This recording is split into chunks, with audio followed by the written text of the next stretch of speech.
part of our Digital Building Week series of online events. I'm Chloe McCulloch, Buildings Editor, and this webinar, in association with Fenwick Elliott, is all about how construction can use digital technology to work together to meet its sustainable targets. Our panel will be exploring the ways in which the industry can work together on the initial design, specification, everything from there to reducing embodied carbon in materials, and right through to the end, how the end user manages the building. So all of this will require collaboration across the project team, and at its heart, there'll be much more sharing of data and knowledge. So with me to discuss all of that, we have Robin Nicholson from Cullinan Studios. We have Anissa Muller, Head of Digital at Tilbury Douglas, and Emma Jane Houghton, Commercial Director of the New Hospitals Programme, and Dr. Stacey Sinclair, Partner and Head of Technology and Innovation at Fenwick Elliott. So welcome to you all. You may not be able to see two of our guests. I think Emma Jane is having a few Wi-Fi issues, so sometimes her webcam might not be showing.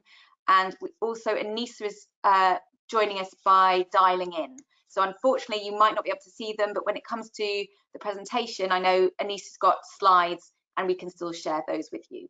So just before we get started, I just want to remind you that you can post questions, and then we can save those up for the Q&A session at the end. So please, if at any point you've got any questions for our panel, please do post them and we can put them right at the end.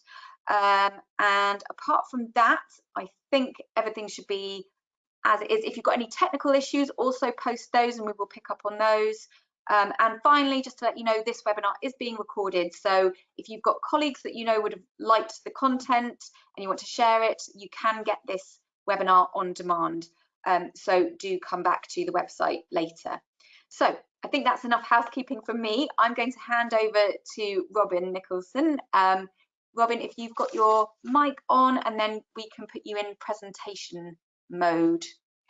And right, I've got my mic on. Presentation, is that, are we on full screen now? That looks perfect. Okay, so Stacey and I are going to turn our mics off and our webcams off, and it's over to you, Robin. Thank you very much. I'm so delighted to have been invited to speak to this subject, as collaboration has been a key driver throughout my career. I will touch briefly on four situations, starting with being an architect in practice, then the work of the EDGE multidisciplinary think tank and LETI, and finally the completion of the third integrated project insurance project at Dudley College. Right from leaving college, I tried to work collaboratively with the design team, with the clients, and most importantly with the builders. But this has been despite the contracts, which are written by lawyers largely to prevent us sharing responsibility.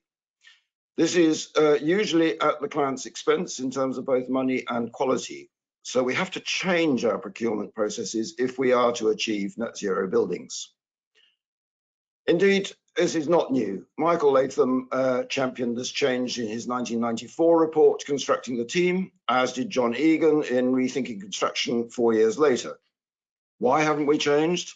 Well, we seem to be addicted to lowest cost competitive tendering for both design and construction, despite Treasury guidance. We had great hopes that the adoption of BIM would force us all to collaborate. But again, while there are great exemplars, it has not integrated all parts of the supply chain yet. We had great hope, and yes, Cullinan Studio had an early opportunity to dive into BIM Level 2 at the National Automotive Innovation Centre at the University of Warwick, and the result was spectacular, helping all the partners to work together. Along the way, we introduced the BIM cabin to site, which you can see on the left. In 1996, I helped set up and develop the EDGE, the multidisciplinary think tank for the built and natural environment that encourages the professional institutions to work together so as to have greater impact on government policy. Starting with just the ICE and the RIBA, we quickly widened the groups as the climate emergency was going up the industry's agenda. The EDGE is now supported by by 17 institutions and has organised 115 debates, published 5 books and a number of reports. In 2015, we published Collaboration for Change, the findings of the EDGE Commission into the Future of Professionalism, written by Paul Morell, who had chaired the commission. It is based on evidence from 9 institutions and is a really great read. You can find it on our website. We suggested 6 areas in which the professional institutions could practice collaborating, one of which was climate change, and they are getting better. In June 2019, we invited 8 institutions to the RIBA to spend half a day working out how to work together to meet the targets set by the Committee for Climate Change.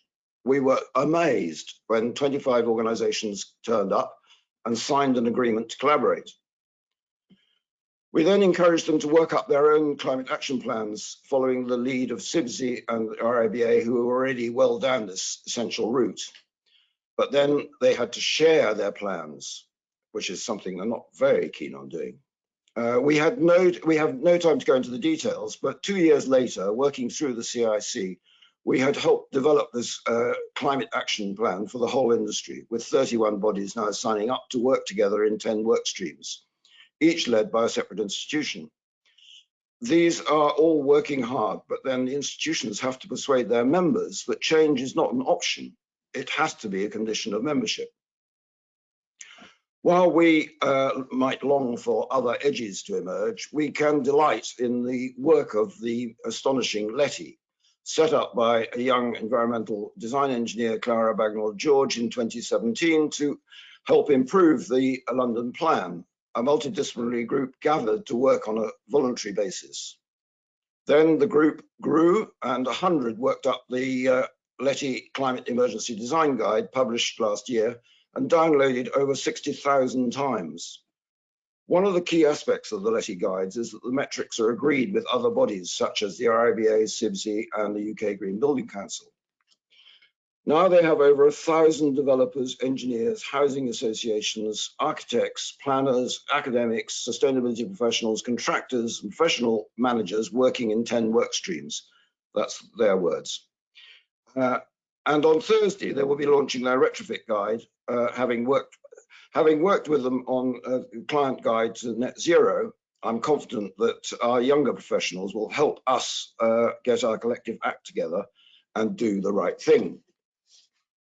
I'm also impressed by the collaborative transdisciplinary work emerging in some of our universities, although this is understandably resisted by some academics who don't particularly want to change what and how they teach, and by the chartered institutions who are reluctant to let go of any bit of their existing curricula. Radical changes have been made by the Joint Board of Moderators for the engineering professions, thanks to the leadership of Tim Eibel at Bath, and others like the architect Elena Marco-Yui are focusing on climate literacy for all disciplines and offering dual qualifications. I now want to return to practice and the integrated project insurance. Many of you will have read about the Bowman Lyons' beautiful transformation of the derelict Derby silk mill into the Museum of Making. That was only the second IPI project and is rightly winning awards. Cullinan Studios just completed the third IPI project at Dudley College in West Midlands, on time and inside the budget. And this is a client coming back for a second IPI project after a disastrous run of conventional over budget, late, poorly performing previous projects. IPI is a Cabinet Office approved form of procurement.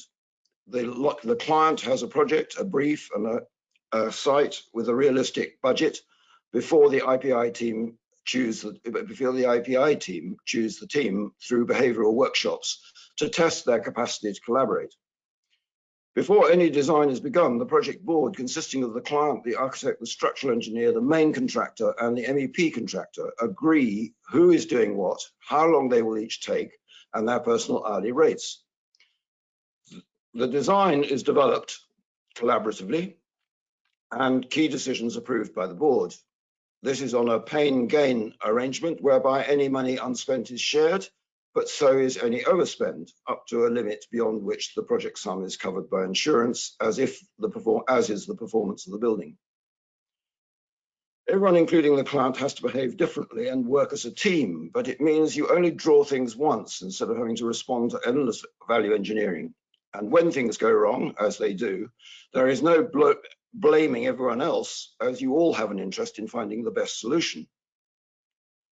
This event is part of a great digital week, and clearly performance data is key to better design, better construction, and better performance. But it needs to be shared, and that is a challenge for us all today, if we are to have a hope of meeting our climate and biodiversity targets. Thank you. Thank you so much, Robin. There's so much there, I'm sure, to unpack. But I do want to go on to the next speaker, but before I do, I just wanted to ask a little bit more around integrated project insurance. Now, if people on this call haven't heard of it, why would that be? Is that because it's only been used on very few projects and it's still in its infancy? I think it's a bit of a mystery, because it's in a way partly because people like the way they know. They don't terribly like trying something new. It's been approved by the government for quite a long time, but I think most of us are not really very good at collaborating. So this doesn't work unless you have that view of the world. I mean, it's certainly not for the faint-hearted, because if you overshoot on the money, then you end up by paying for some of that. But I think that it's a way of focusing people's minds. I mean, our building is really incredibly good value. I mean, we had to fight the Department of Education pretty hard because they wouldn't allow any trading of one element against another. So that was really, really difficult. So the client, Scott, is a really happy client. I think it's formally being opened on Thursday this week, but it's we'll have to see just how well it works in truth. But yeah, we please adopt IPI. Okay, well, look, if anyone on the call has any questions around IPI and wants to ask Robin some questions, please do post them and we will come back to that issue at the end. And I'm sure Stacey, as our lawyer on the panel, will have some interesting observations around that as well. So we'll bring Stacey in on that as well. So for now, I'm going to ask Robin to turn his mic off and camera off, and we're going to invite Emma Jane to join us. And I think she may have some problems with her webcam, but Emma Jane, can you hear us? I can hear you fine. Apologies for this. Yes, my Wi-Fi is really weak, so I'm not going to risk it actually, Chloe. I'm just going to leave it, I'm going to leave the webcam off, and I'm going to just talk, if that's okay. That's fine. I think we've got a slide just to hold the screen while you're talking, so I'll just ask for that to be put on, and I'm going to turn my webcam off, and it's over to you, Emma Jane. Brilliant, thanks, Chloe. Good afternoon, everybody. Very happy to be here today to participate in this panel. As Chloe introduced me at the beginning, my name is Emma Jane Horton. I am the Commercial Director for the New Hospital Programme. I'm not here today to, in my sort of 10 allocated minutes, talk to you in detail about what's in that programme. I would encourage people to do visit the website, do look at the material that's out there in the public domain on what comprises this really critical, really important programme and the schemes that are in there. Essentially, this is the 48 hospitals for 2030, the hospitals of the future. But what I do want to talk through today are three areas. The first is I'd like to tell you about New Hospital Programme and some stats about the significance of sustainability to us. I would then like to move on to tell you about how the value profile of our programme is complex, and that sustainability is a complex part of that, but is in fact enabled by that broader value profile. And then finally, I'd like to, in some detail, outline our proposed solution to tackle these challenges and the complexities of our programme to deliver that value profile and the sustainability that's at the core of our ambition. So let me start with the first of those three areas that I'd like to talk through today. So some stats. NHS accounts for 4 to 5% of UK emissions. and 60% of that sits in the supply chain. So clearly, the statistics around UK emissions and where that is manageable through our supply chain is of real significance to us as an organisation, and it's of real significance to us as a programme in how we deliver on our net zero carbon ambitions. April 2022, NHS will adopt PPN 0620 that includes a minimum of 10% net zero and social value weighting.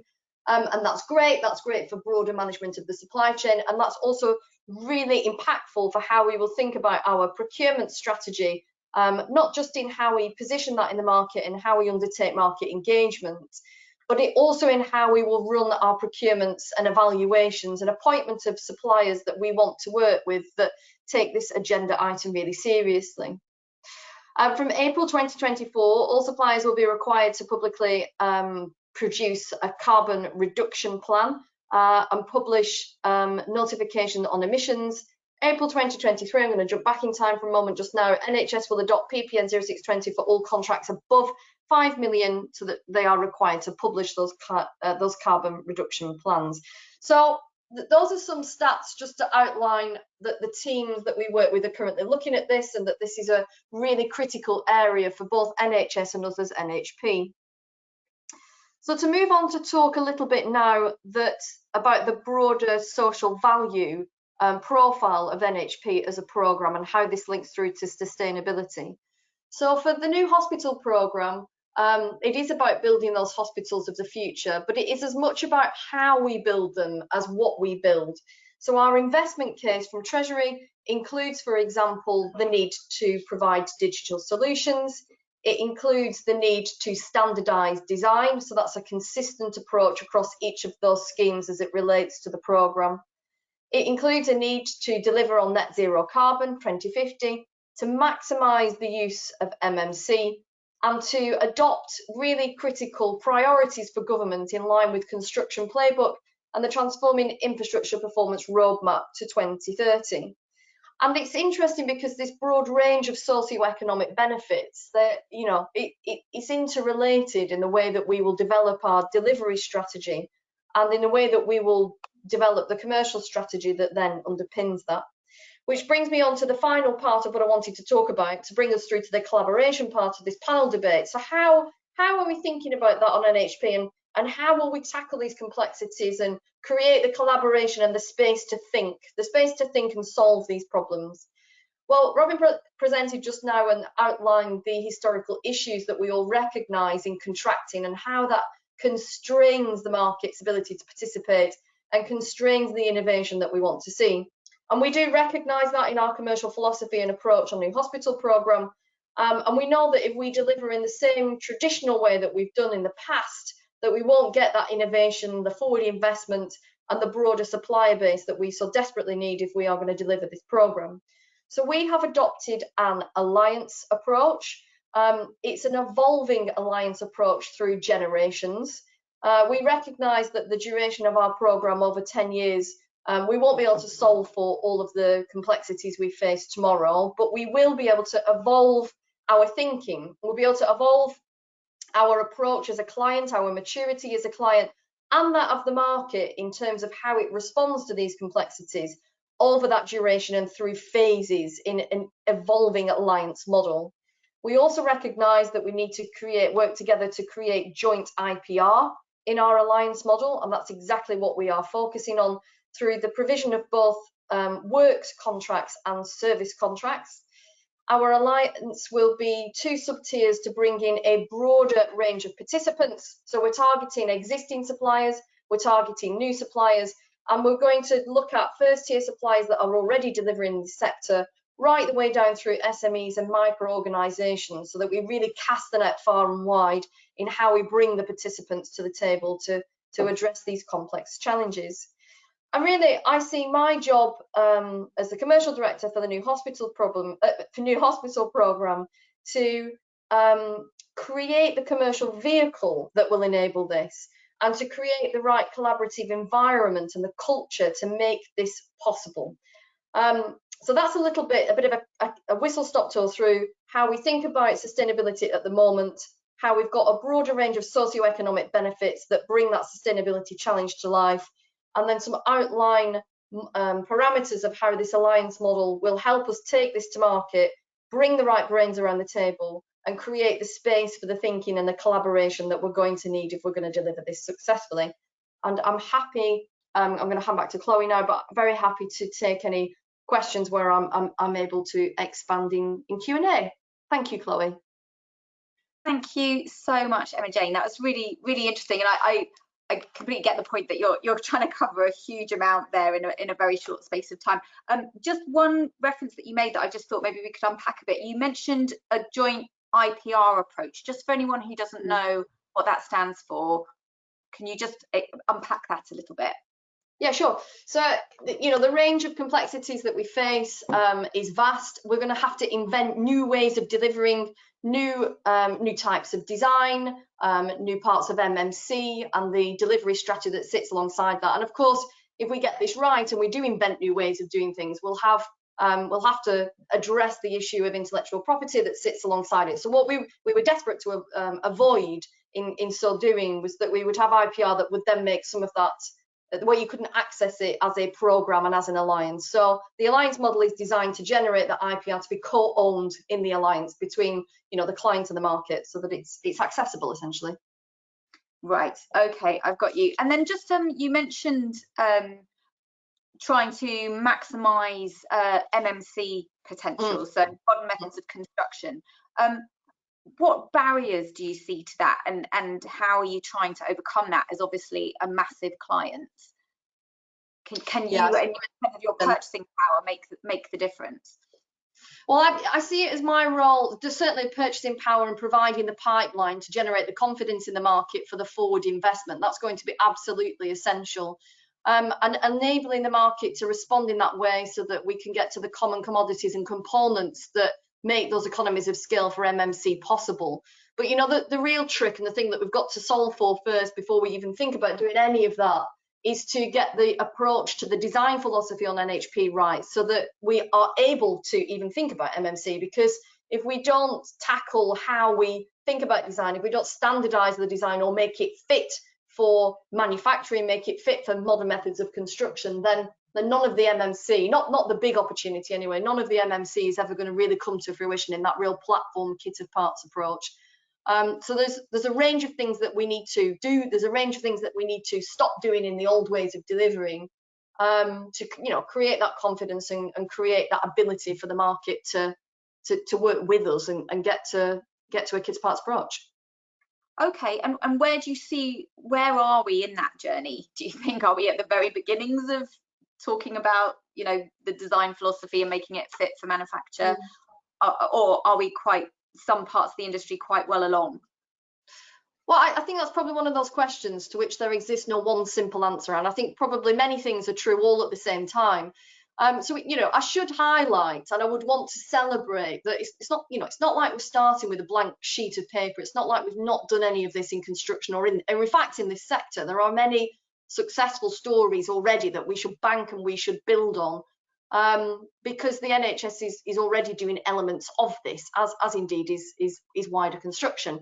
But I think the point is more that with the new hospital programme, because we've got this great long programme, and because the magnitude of the opportunity is absolutely fit for a proper holistic MMC approach. It's really about working out all the ways that we need to grasp that opportunity properly to do it justice, I think. Okay, look, thank you so much for going into some of the detail there, Emma-Jane. We are going to now switch to Anissa Muller from Tilbury Douglas. She's dialed in, but we have managed to download her slides, so we will present those separately and try and coordinate with her. I am going to just turn off my camera and hopefully you should be able to see her slides. Anissa, can you hear us? It might be. Hi Chloe, how you doing? All right. Lovely. Okay, I think we've got your first slide up for you. I know you might not be able to see it, so I will let you know when we go to the next slide. Now joined. Over to you, Anissa. Okay, hi. Thank you, Chloe. Hello everyone, I'm Anissa Muller, Head of Digital at Tilbury Douglas. Thank you first for inviting me onto this panel. It's definitely a very pertinent topic in the industry at the moment. From my perspective, I'm not going to go into too much detail. However, the next couple of slides really are talking about what does digital mean for us in terms of helping us meet our sustainability targets. So working within the digital sphere at Tilbury Douglas through the main contractor, with the main contractor hat on, what I'd say is a lot of what we're trying to achieve in the industry, whether it's around sustainability, whether it's around NMC, whether it's around changing our procurement processes, how we deal with our supply chain, there's a lot that can be leveraged from digital and technology to help us with that.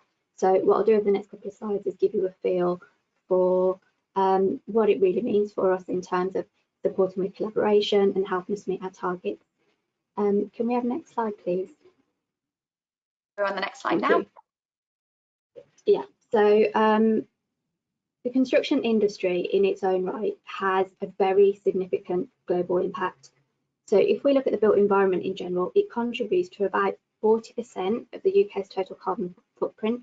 So when we look at that, that's a hell of a lot that's coming from this industry alone, and there's a lot that we can do to change how we work, make improvements, and significantly kind of get us into a better position.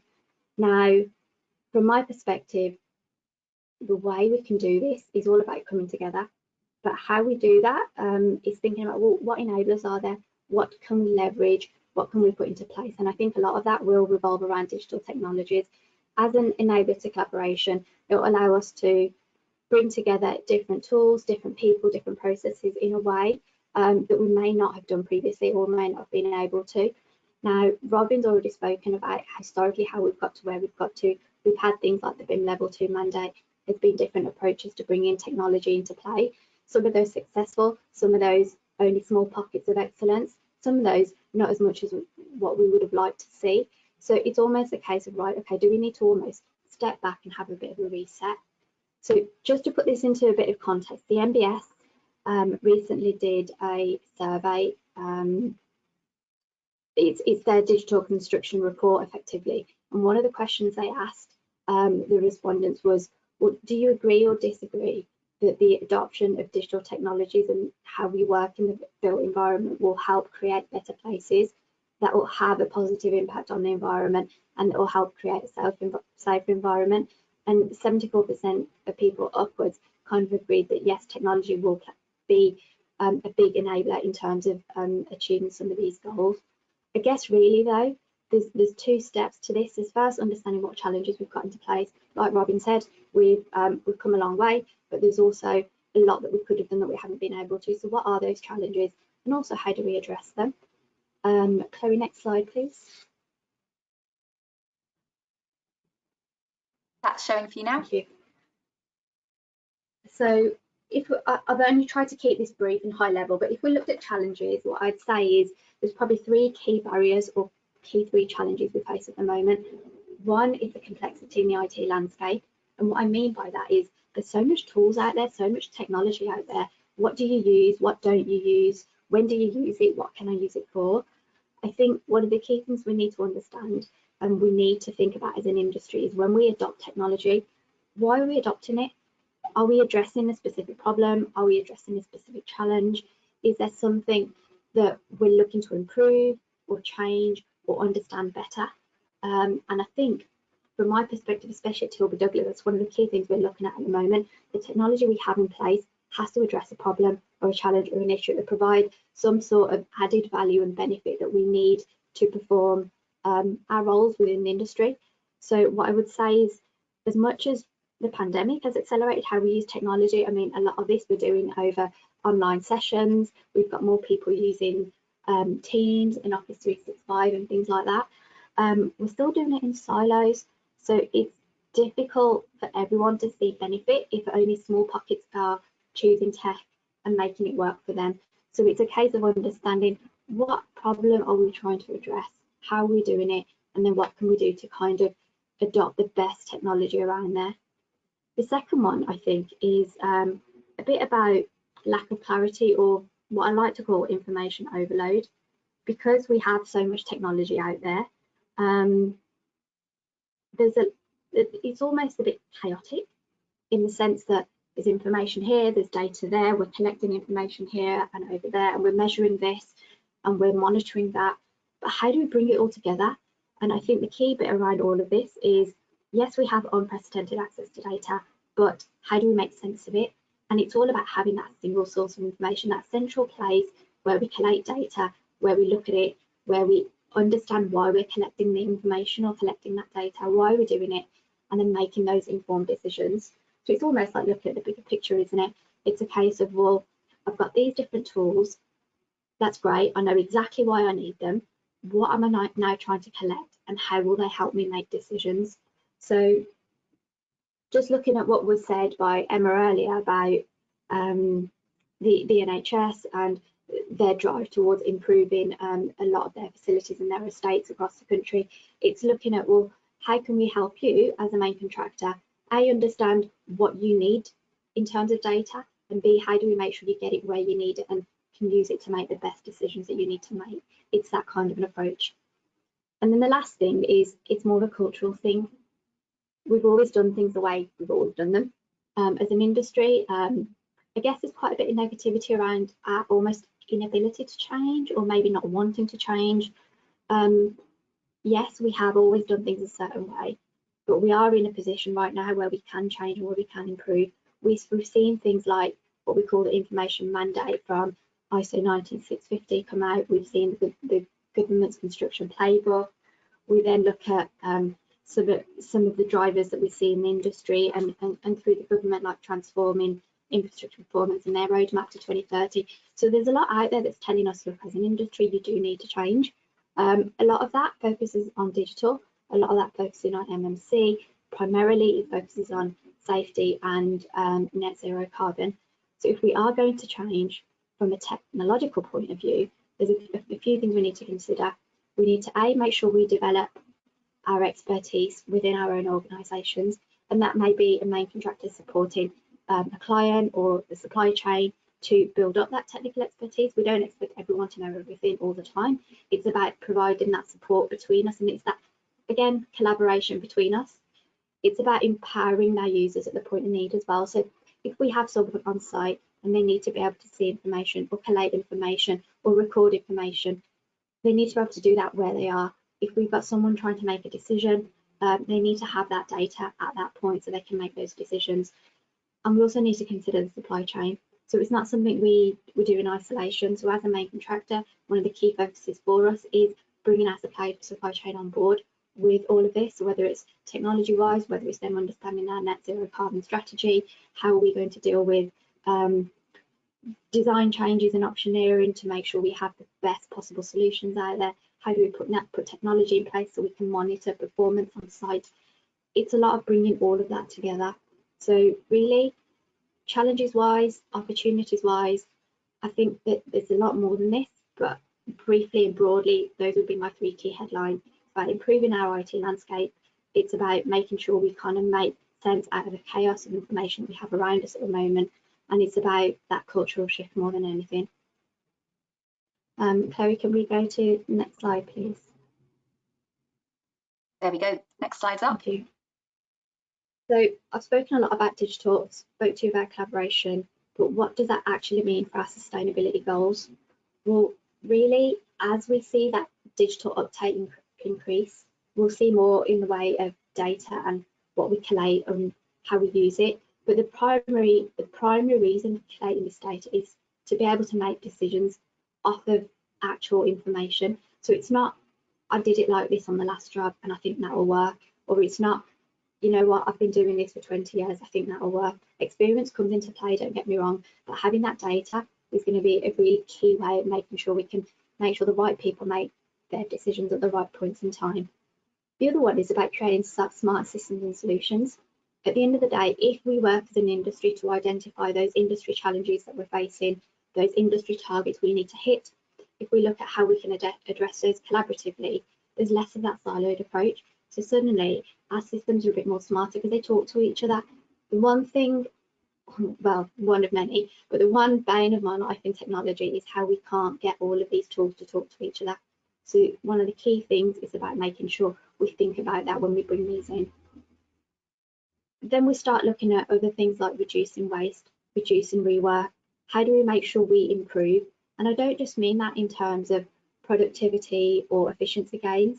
And I don't just mean that in terms of improving how we design or build or operate a building.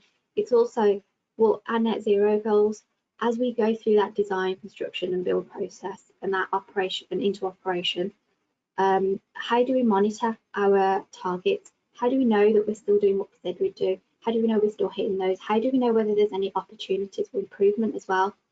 And that brings me to the last one about being able to preempt. So it's about taking action rather than reacting.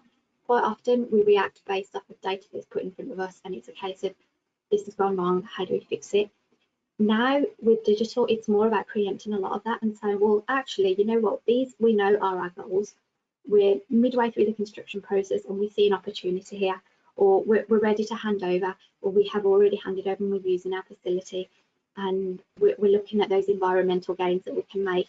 It's about building all that into the process and putting us in a position where we're not just reacting and we're not always on the back foot. So from my perspective, as an industry, yes, there's a lot we can do about sharing information, but when we do that sharing, how best do we use technology to share? How best do we use technology to improve what we're trying to do? A lot of it's about access more than anything. Have we got the right people seeing the right bit of information when they need to see it? Now, CDDs or common data environments are a really good way of doing it. They provide visibility across your projects or across a portfolio of projects. So whether you're a client trying to manage information across multiple facilities, whether you're a main contractor working on a framework, or whether you're a supplier working on a project, it's making sure you see what you need to see, whether that's in terms of design, whether that's in terms of operations, whether that's in terms of managing progress on site, whatever that might be. You may be someone on site who needs to collate data. Field tools are one of those things that allow us to get data at the point of need. It's about making sure we have information where we need it. You may be someone who is looking after a building, you're trying to manage performance, you're trying to monitor and understand how your building's performing. This then takes me into the realms of what we call digital twins, which opens up a whole host of other questions, a whole host of other different solutions. But primarily, it's about looking at what can we put into place, what will work and what will get us what we need to.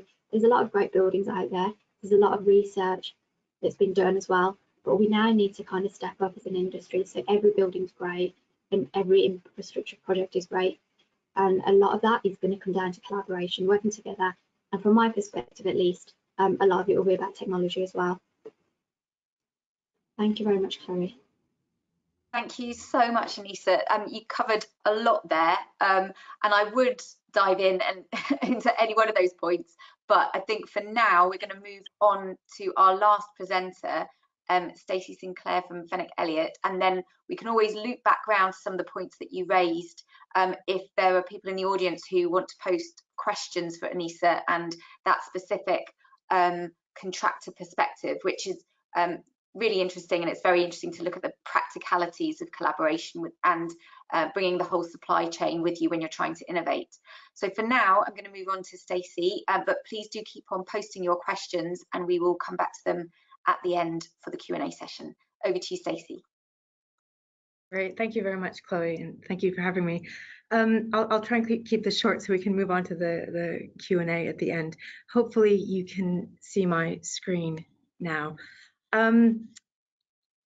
Right, just for those of you who don't know, so Fenwick Elliott is the largest, UK's largest specialist construction and energy law firm.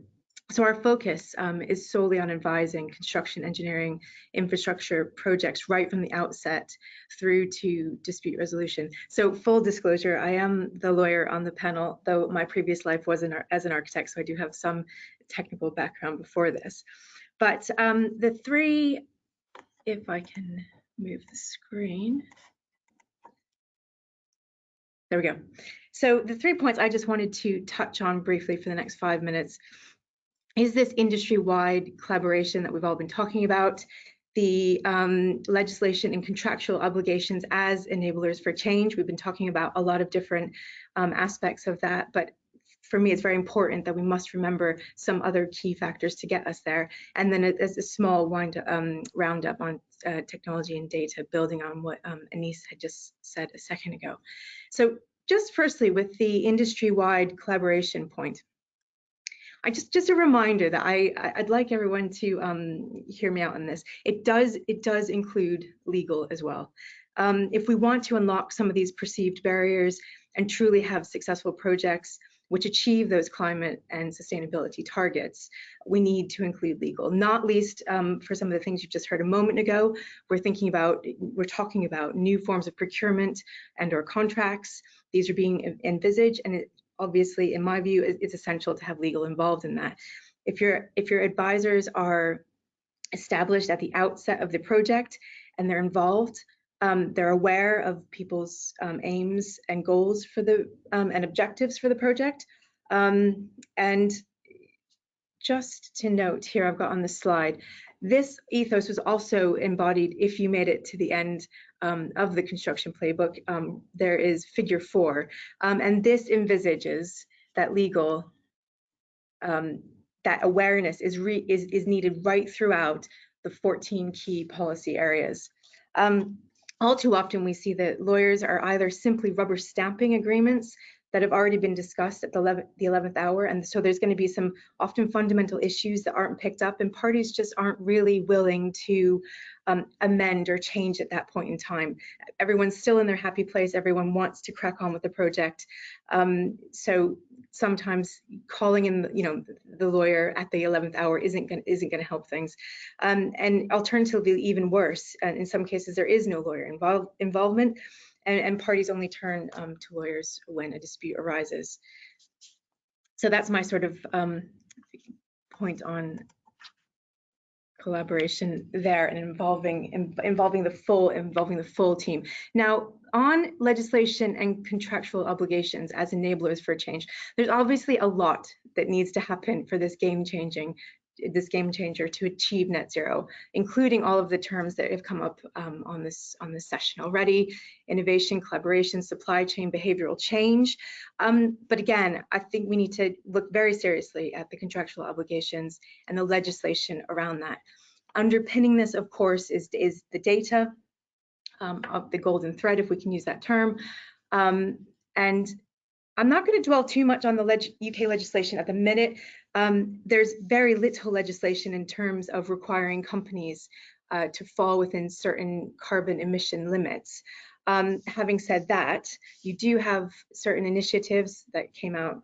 One example that came out in October is in that if you're bidding for government work, all companies bidding for contracts worth more than 5 million a year must commit to achieving net zero emissions by 2050. So there certainly are initiatives, even though the legislation is a bit immature at the moment, although query the environmental bill and other aspects coming out.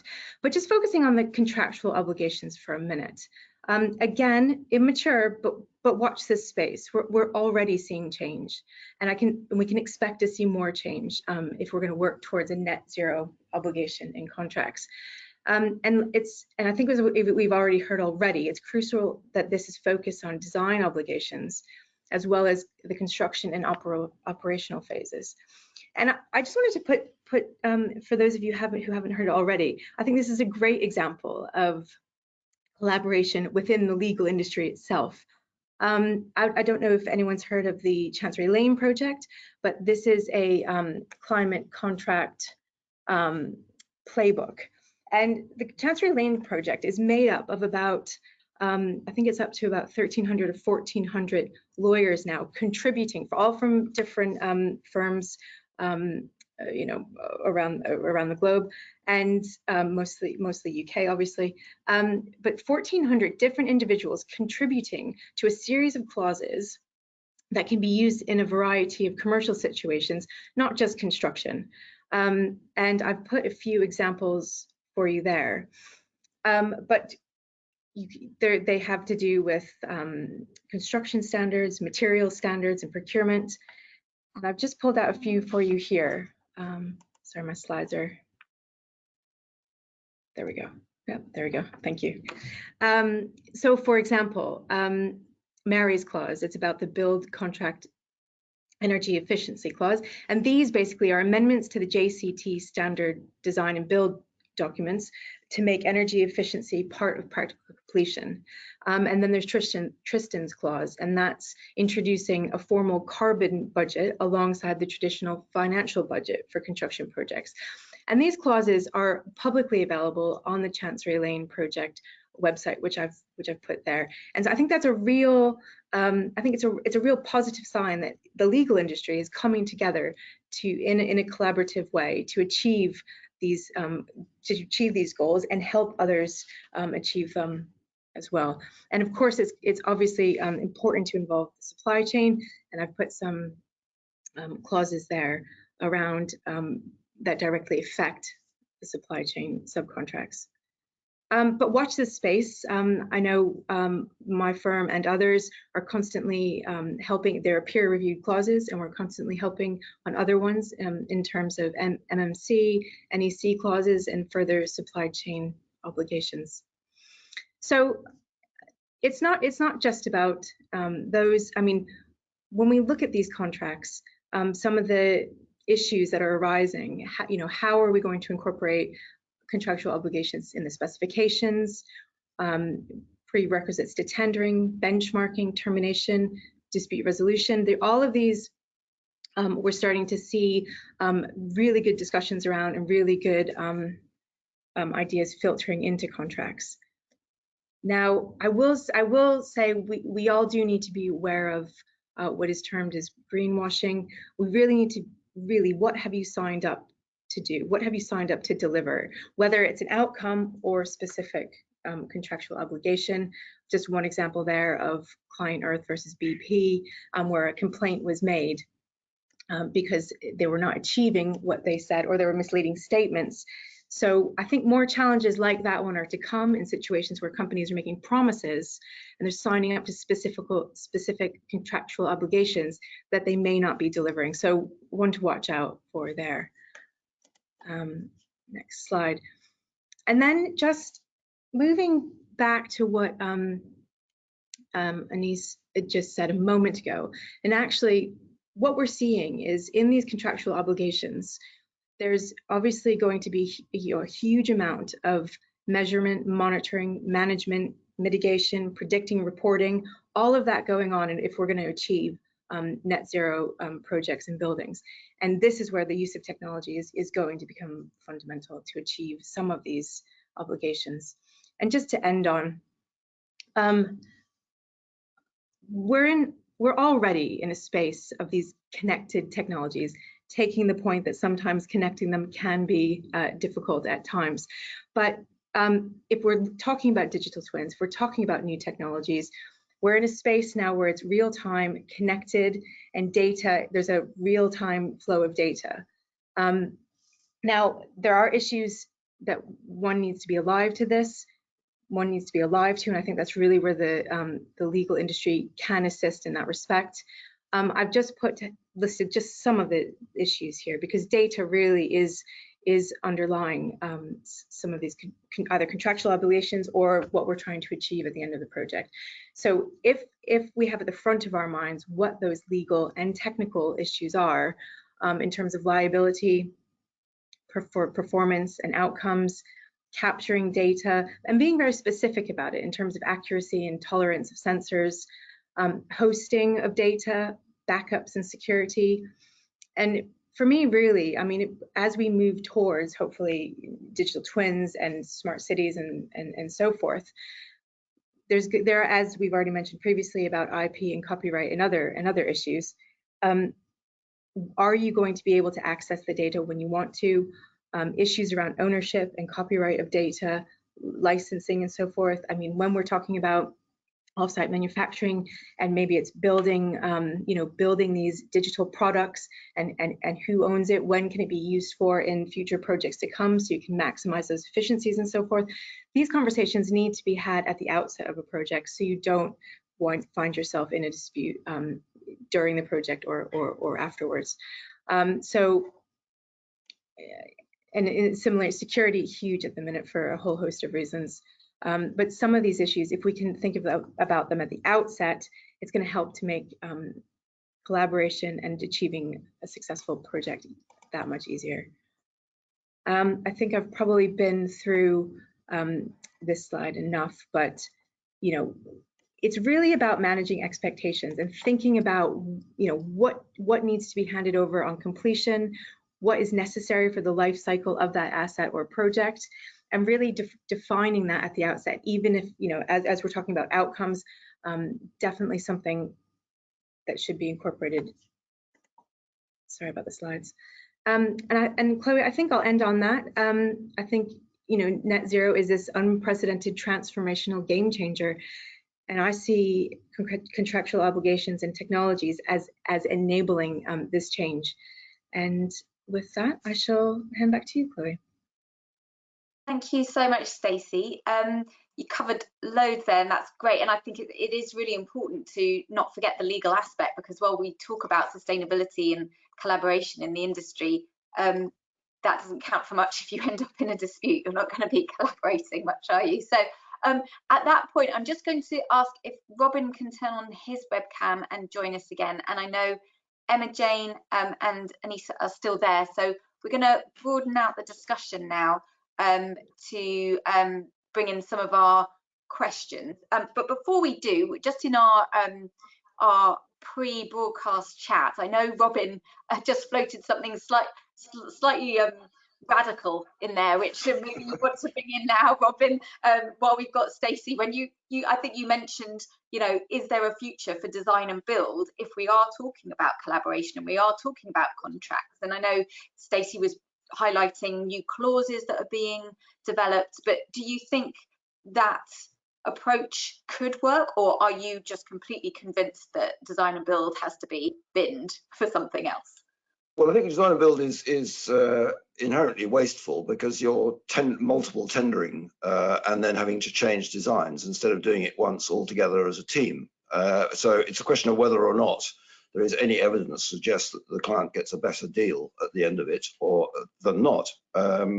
I think it's inherently exploitative, and I think that's a pity. But I mean, I'm open to any procurement method. I think Stacey was talking about, well, everyone was talking about interesting things, but Stacey was so interesting about what effectively is the management of risk for everybody in the supply chain. And I'm pretty certain we're all going to make some big mistakes, because we've got to change so fast. We're going to make mistakes. So, you could always protect yourself in a way by avoiding making, incriminating statements. But actually, how do we fess up to the fact that we're in this together? Yeah, no, it's a big issue. Stacey, do you want to come in? No, I was just going to add into that. I don't have any, rocket science sort of answers here, sadly. But I suspect everyone, design and build, it's, sort of the bread and butter of a lot of the industry. And I suspect going forward that if it's not design and build as we see it today, it might be something different in the future. That people, I don't know if it's going to be, sort of a wake up one morning and people are going to be, I slightly suspect that's not going to be the way, but it is how it's been done. I think in terms of risk, it's what people are used to doing, and so it's changing that mindset. But I think it's got to be something that looks different or that feels different, so that people do have that, as you say, sort of safe space to get to the right solution. I mean, I know you were talking about integrated project insurance and things like that. It's still not something that's being taken up, obviously. Will we get there? Possibly, but it's not something that's constantly coming across my desk at the moment, I'm afraid. Yeah, thank you, Stacey. I'm just going to pick up on a question that's come in from Rob, specifically for you, Stacey. It's about one of the clauses that you mentioned, and he says it might have been Mary's clause and changing the definition of PC in a JCT contract. And he's saying, is this approach just perpetuating a sort of traditional silo mentality of putting responsibility on the contractor's shoulders? He's not saying it definitely is. Has he maybe misunderstood that clause? I'm not sure if you can answer that question, or if it's a bit too specific. I'm not sure if I'm following the exact question, but I think there's some. Now, I should say with those clauses, you know, you need to be careful. You need to be confident that you're happy with those sorts of clauses for the sort of project that you're, you know, embarking on. And I can see how, I suppose I can see how if you're changing the definition or you're trying to, you know, shift risk, as it were, then possibly. But I suppose you don't have to view it in that sense. I don't know specifically what I mean, I don't have it here. I'm sorry to say, but where if that is shifting the risk, then you would normally suspect. But it's I suppose it's possible, but I think we do need, regardless of what the clause is, we do need to start getting more obligations within contracts so that we can start to make a move here, even if it's baby steps. Yeah, I think what we're seeing here is that there are suggested changes of clauses, and whenever there's a change, people are going to be concerned about the risk transfer and what that actually means. So obviously it all has to be looked into on an individual basis, but I think it's encouraging to see that lawyers are thinking this through and trying to come up with solutions for clients with this specifically, you know, the sustainability agenda in mind. I'm just going to shift to a question around the new hospital programme, which I think is directed to you, Emma-Jane. And it's just a question around whether the programme is working with the Construction Innovation Hub, and particularly on redesigning using standardised components. Yes, is the short answer to that question. We absolutely are.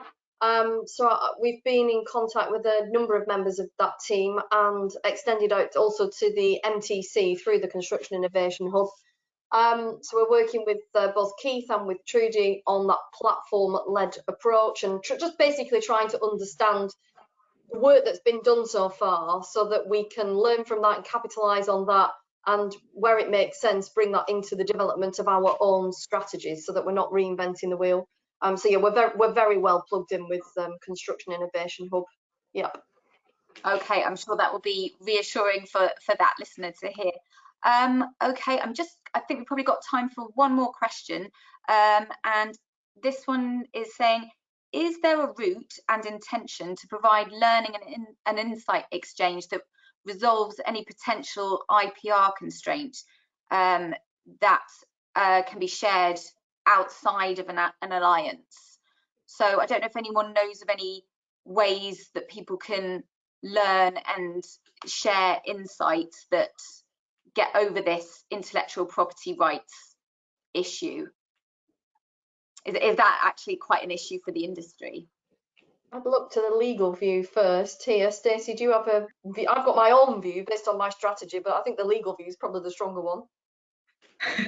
I don't know if I'm going to be able to give you the full legal view, but this is regularly coming up, and especially in some projects that I've been hearing about that are very concerned about certain products or libraries that are being developed, you know, specifically for, I don't know if we want to say that a project or an alliance or a series of projects, and it's, you know, sort of who owns it at the end of the day, or what can it be used for, or how far does the license extend? And I think I actually don't see, I mean, there are obviously legal issues, and don't get me wrong about this. However, I think if the conversation is had at the outset, and people, I think in my view, people need to look really detailed at what are you actually worried about sharing? Because, you know, it may be that there are elements of it that can be licensed and used in a broader context. I know the question was specifically around an alliance, so it might be, you know, it might be that you want to field some of your views on that aspect. But I have seen scenarios where actually, when it came down to it, the parties were able to unpick it so that actually what they were worried about wasn't really what was discussed as being, you know, used in a wider context or used on subsequent projects. So it might be more detailed work is needed on what we're talking about here. But I may not have answered the question. That sounds very practical, actually. Emma-Jane, is that something that you were going to pick up? that it's about negotiating what you're really trying to do at the outset of a project. Absolutely, and you know that this is something. It's not an easy topic. It is complex, but that shouldn't make us shy away from solving it, because it's these sort of barrier problems that, you know, make the alliance approach them not possible. So on New Hospital Programme, we sort of recognise the complexity and some of those difficulties, but we are committed to working through them, and because the alliance is the right way to go for us. Great. Okay, well, look, on that note, I know that we're past the hour. I'm really sorry. It's just such an interesting discussion. I wish I had time to go through more of the questions, but thank you so much. I'll just read out everybody's names again. So we've had Robin, Anissa, Emma Jane and Stacey. And I just want to thank Fenwick Elliott again for supporting the webinar. If you've missed any of it or want to share it with some of your colleagues, it is available on demand. So please do come back to it. Please don't miss any other webinars. So we've got webinars throughout the week as part of Digital Building Week. And there's plenty more. They're all free to sign up. So why not? You've got nothing to lose. On that note, I'm going to say thank you very much from our panel. Thank you for listening and goodbye. Thank you.